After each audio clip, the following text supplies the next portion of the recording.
Assalamualaikum warahmatullahi wabarakatuh. Kita bertemu lagi pada video pembelajaran ini.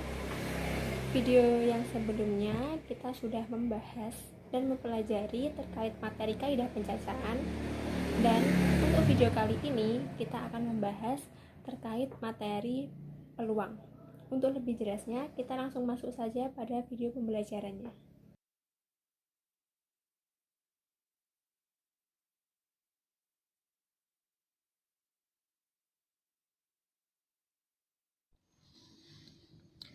Pada materi peluang akan dijelaskan tentang konsep peluang, peluang kejadian, peluang majemuk, peluang saling lepas, peluang saling bebas, dan peluang kejadian bersyarat.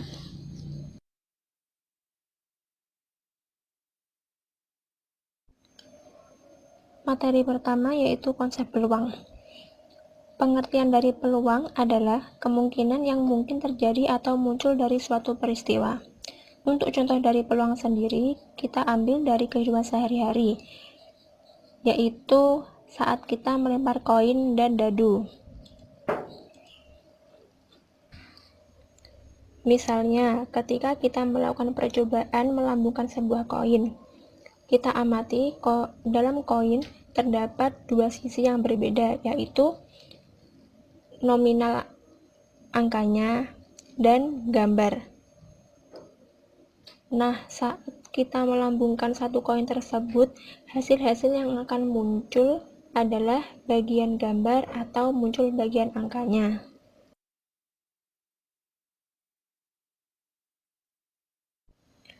Dalam peluang berkisar antara angka 0 sampai dengan 1, di mana angka 0 menyatakan sebuah kejadian yang tidak mungkin terjadi dan angka 1 menyatakan sebuah kejadian yang pasti terjadi, sehingga dapat dinotasikan sebagai 0 kurang dari sama dengan PK kurang dari sama dengan 1. Di sini PK merupakan notasi dari peluang kejadian K. Dalam peluang terdapat beberapa istilah, yaitu ruang sampel, titik sampel, dan kejadian. Untuk pengertian dari ruang sampel sendiri adalah himpunan dari semua hasil percobaan yang mungkin terjadi, dan banyaknya elemen ruang sampel dinotasikan dengan NS. Untuk titik sampel adalah anggota dari ruang sampel. Lalu definisi dari kejadian adalah himpunan bagian dari ruang sampel. Kejadian dinotasikan dengan huruf kapital, misalnya A kapital, B kapital, C kapital, dan seterusnya. Misalkan banyaknya elemen kejadian A, kita notasikan dengan NA, atau elemen kejadian B, kita notasikan dengan NB, dan seterusnya. Dalam hidup, kita seringkali dihadapkan pada berbagai pilihan. Dari berbagai pilihan tersebut, muncul beberapa kemungkinan yang akan kita pilih. Misalnya, saat kita mengikuti ujian matematika, kemungkinan saat kita mengikuti ujian matematika ada dua, yaitu kita tidak lulus atau kita mengulang. Atau saat kita melihat seorang ibu hamil, kemungkinan bayi yang akan lahir tersebut akan berjenis laki-laki ataupun perempuan. Langsung saja kita masuk pada contoh kehidupan sehari-hari. Suatu ketika, ada seorang anak bernama Andi yang akan memilih sebuah kemeja dari dalam lemari pakaiannya. Dalam lemari tersebut terdapat kemeja yang berbeda-beda warnanya, yaitu warna hijau, biru, dan abu-abu. Andi akan memilih satu warna kemeja di antara tiga warna kemeja tersebut. Maka, berapa peluang kemeja yang terambil berwarna biru? Dari masalah tersebut dapat dilihat kemeja yang tersedia dalam lemari ada tiga warna, yaitu hijau, biru, dan abu-abu. Warna biru dipilih oleh Andi dari ketiga warna berbeda tersebut. Maka peluang terambil warna biru adalah satu dari tiga warna, atau dapat kita tulis peluang kejadian terambil kemeja berwarna biru adalah 1/3. Untuk lebih jelasnya, kita langsung masuk saja pada definisi dari peluang kejadian. Definisi dari peluang kejadian adalah banyaknya anggota kejadian K dibanding dengan banyak kejadian ruang sampel. Peluang kejadian dinotasikan dengan PK. Untuk rumus peluang kejadian sendiri adalah PK sama dengan NK dibagi NS, di mana NK adalah peluang kejadian yang akan muncul dan NS adalah jumlah semua ruang sampel. Jika hasil dari PK atau peluang kejadian 0, berarti K adalah kejadian yang mustahil terjadi. Jika PK peluang kejadian sama dengan 1, berarti K adalah kejadian yang pasti akan terjadi.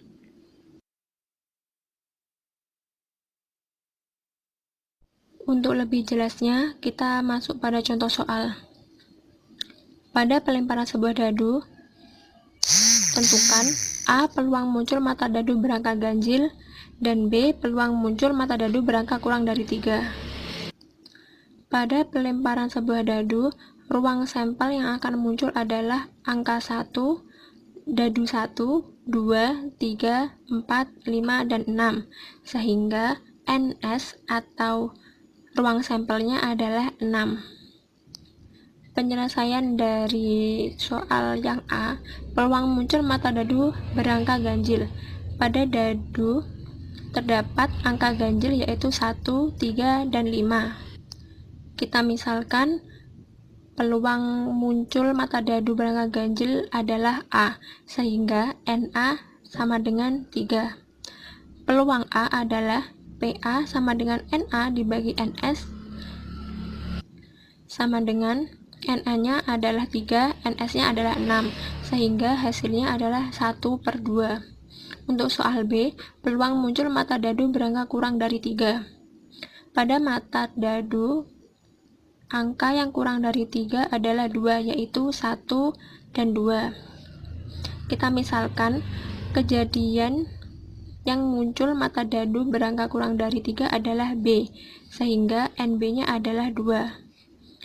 Lalu, peluang B adalah PB sama dengan NB dibagi NS, di mana NB-nya adalah 2 dan NS adalah 6, sehingga hasilnya adalah 1/3.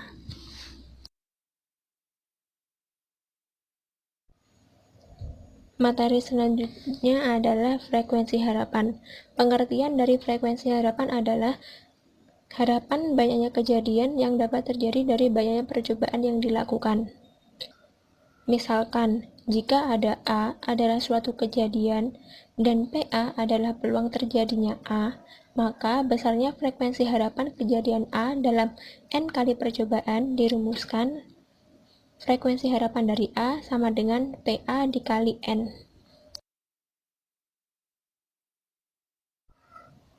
Untuk lebih jelasnya, kita masuk pada contoh soal. Sebuah dadu dilambungkan sebanyak 60 kali. Berapa frekuensi harapan muncul angka ganjil? Untuk penyelesaiannya, saat kita melambungkan sebuah dadu, peluang munculnya angka ganjil adalah 3, yaitu angka 1, angka 3, dan angka 5. Peluang munculnya angka ganjil itu kita misalkan adalah PA. Sehingga peluang muncul angka ganjil adalah 3 dan jumlah dari angka pada dadu adalah 6, menghasilkan 1/2. Frekuensi munculnya angka ganjil dalam 60 kali percobaan adalah, langsung saja kita masukkan pada rumusnya, frekuensi harapan A, di mana PA-nya adalah 1/2 dikali 60 kali, sehingga menghasilkan 30 kali. Selanjutnya adalah peluang kejadian majemuk. Definisi dari peluang kejadian majemuk adalah kejadian atau percobaan yang terjadi lebih dari 1 kali, sehingga menghasilkan kejadian baru. Ada beberapa kejadian yang disebut sebagai peluang kejadian majemuk, yaitu peluang kejadian saling lepas, peluang kejadian saling bebas, dan peluang kejadian bersyarat.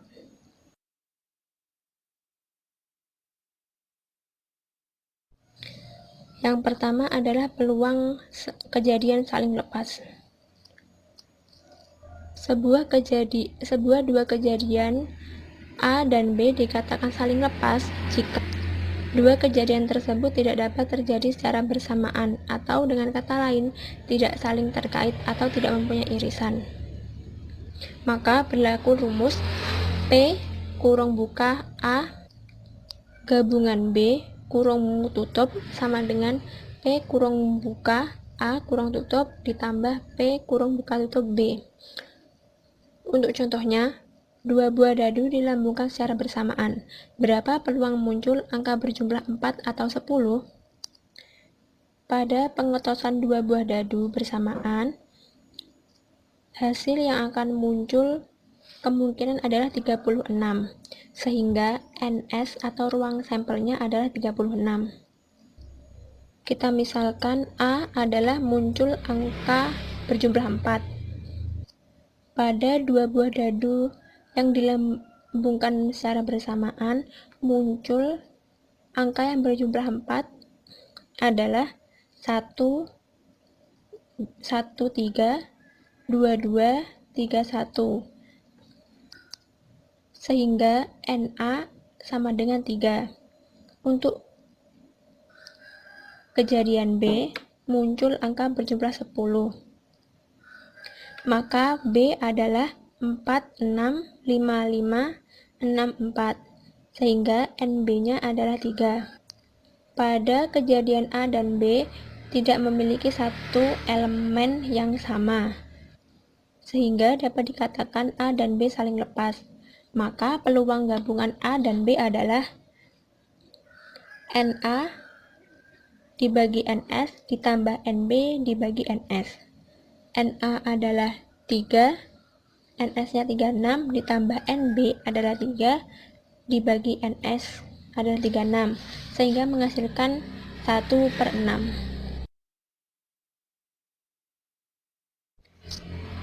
Selanjutnya, dua kejadian A dan B dikatakan tidak saling lepas atau A irisan B tidak sama dengan himpunan kosong.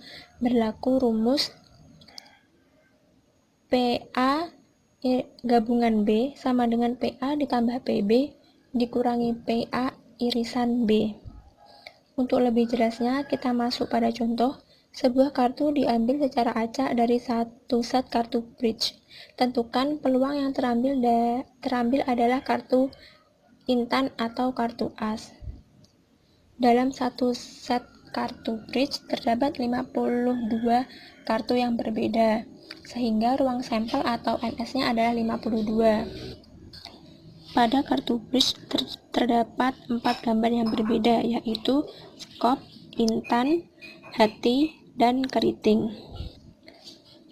Pada masing-masing gambar diberi nomor 1-10 dan huruf J, V, dan K. Misalnya, A menyatakan terambilnya kartu intan, maka banyak kartu intan yang terambil adalah 13. Yang rinciannya adalah nomor 1-10 dan huruf J, V, dan K, sehingga NA sama dengan 13.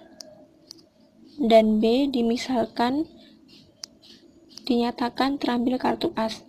Banyak kartu as dari masing-masing gambar adalah masing-masing 1, sehingga NB adalah 4. Pada kejadian A dan B memiliki satu elemen yang sama. Karena salah satu jenis kartu as adalah intan, maka A dan B adalah dua kejadian tidak saling lepas. Dengan A irisan B sama dengan kartu as intan dan A irisan B sama dengan 1. Sehingga peluang gabungan A dan B adalah NA dibagi NS ditambah NB dibagi NS dikurangi N A irisan B dibagi NS, di mana NA-nya adalah 13, NB-nya adalah 4, NA irisan B adalah 1, sehingga dihasilkan 16/52 dan disederhanakan menjadi 4 dibagi 13.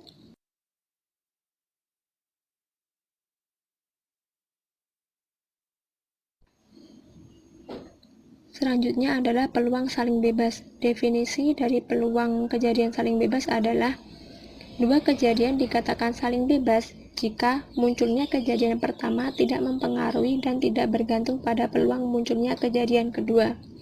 Untuk rumusnya sendiri, jika A dan B dua kejadian saling bebas, maka peluang kejadian A dan B ditulis P kurung buka A irisan B kurung tutup.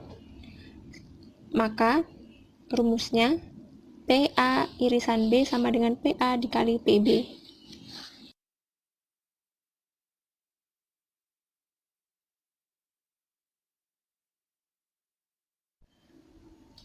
Untuk lebih jelasnya, kita masuk pada contoh soal.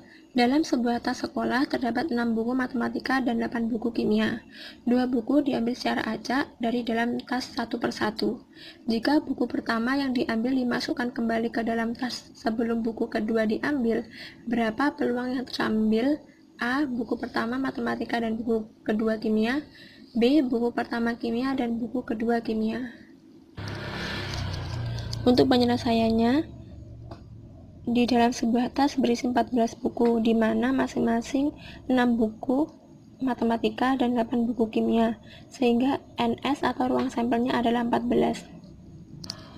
Kita misalkan A adalah kejadian terambil buku matematika, sehingga peluang kejadian terambil buku matematika adalah NA dibagi NS, NA-nya adalah 6 dan NS-nya adalah 14, sehingga menghasilkan 3 dibagi 7, 2 dibagi 7. Selanjutnya B, dimisalkan kejadian terambil buku kimia, maka PB sama dengan NB dibagi NS. NB adalah 8 dan NS adalah 14, sehingga menghasilkan 4 dibagi 7. Untuk soal yang A, buku pertama matematika dan buku kedua kimia. Peluang terambil buku matematika lalu buku kimia adalah PA irisan B sama dengan PA dikali PB, di mana PA adalah 3/7 dikali PB-nya adalah 4/7, sehingga menghasilkan 12/49. Lalu untuk soal yang B, peluang terambil buku kimia lalu buku kimia adalah untuk PB-nya adalah 4/7 dan PB-nya adalah 4/7, sehingga menghasilkan 16 dibagi 49.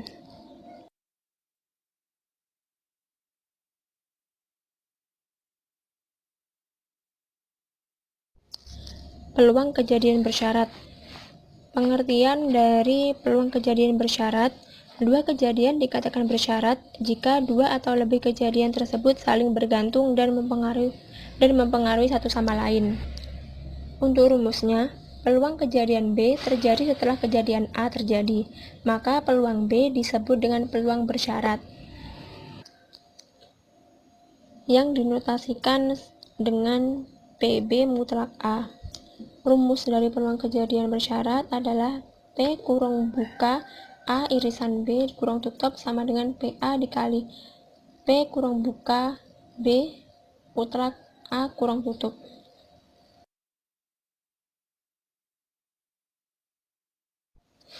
Untuk contohnya, sebuah kotak berisi 6 bola merah dan 4 bola biru. Jika diambil 2 bola satu persatu tanpa pengembalian, tentukan peluang bola yang terambil berturut-turut yang berwarna A biru merah, B merah merah, dan C merah biru. Penyelesaiannya, banyaknya bola sebelum pengambilan adalah 6 bola merah dan 4 bola biru.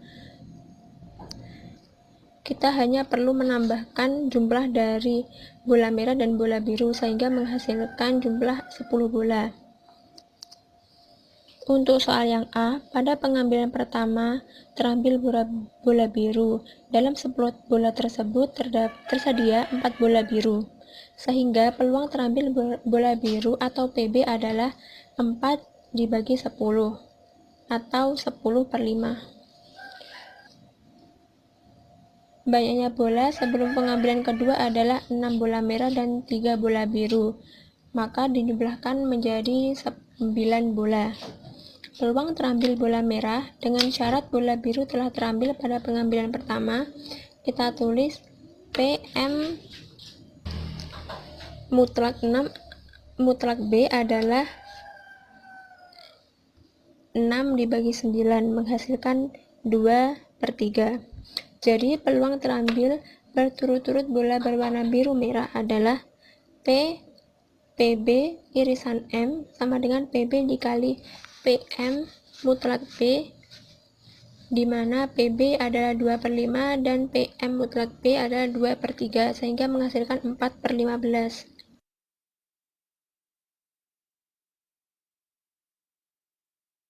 Untuk soal yang B, peluang muncul bola berwarna merah-merah. Pada pengambilan pertama, terambil bola merah, tersedia 6 bola berwarna merah dari 10 bola tersebut, sehingga peluang terambil bola berwarna merah atau PM adalah 6 dibagi 10, menghasilkan 3/5. Banyaknya bola sebelum pengambilan kedua adalah 5 bola merah dan 4 bola biru, sehingga jumlah dari 5 bola merah dan 4 bola biru adalah 9 bola. Peluang terambil bola merah dengan syarat bola merah telah terambil pada pengambilan pertama. Kita tulis PM mutlak M sama dengan 5/9.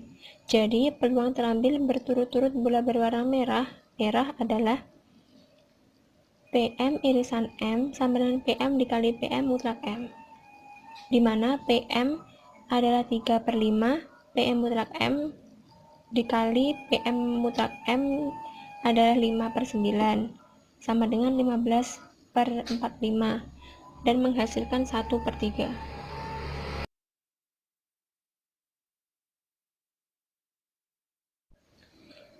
Pada soal yang C, peluang terambil bola berwarna merah dan biru. Pada pengambilan pertama, terambil bola merah, tersedia 6 bola merah dari 10 bola yang tersedia, sehingga peluang terambil bola merah atau PM adalah 6/10 atau 3/5. Banyak bola sebelum pengambilan kedua adalah 5 bola merah dan 4 bola biru, dan yang dijumlahkan menjadi 9 bola. Maka peluang terambil bola biru dengan syarat bola merah telah terambil pada pengambilan pertama dapat dituliskan PB mutlak M sama dengan 4/9. Jadi peluang terambil berturut-turut bola berwarna merah biru adalah P kurung buka M irisan B kurung tutup sama dengan PM dikali PB mutlak M, di mana PM-nya adalah 3/5 dikali PB mutlak M adalah 4/9, sama dengan 12/45, dan menghasilkan 4/5.